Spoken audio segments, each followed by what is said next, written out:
ভারতের এক নামী শহরে থাকতো এক ২০ বছরের মেয়ে। নাম তার অনন্যা।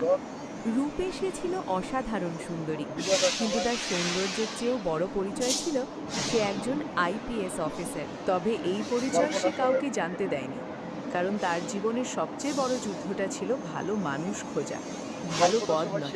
অনন্যার চারপাশে ছিল বড় বড় ব্যবসায়ী, রাজনীতিবিদদের ছেলে, দামি গাড়ি, দামি কথার প্রস্তাব।